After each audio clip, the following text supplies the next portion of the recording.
Kereta ni Rotex 1 tahun RM90 saja. Tapi dia boleh kasih you horsepower 181.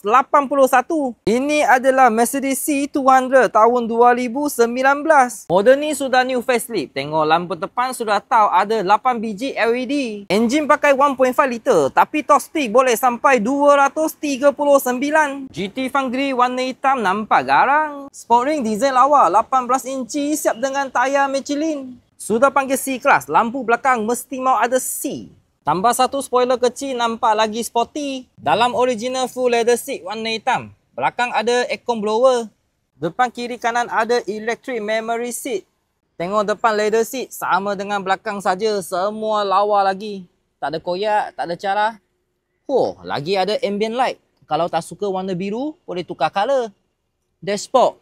Semua cantik lagi. Lagi ada skrin besar. Steering wheel. Lawa lah steering ni. Lagi ada digital meter. Okey kawan-kawan. Kereta ni boleh buat muka kosong. 1 bulan bayar RM1,600.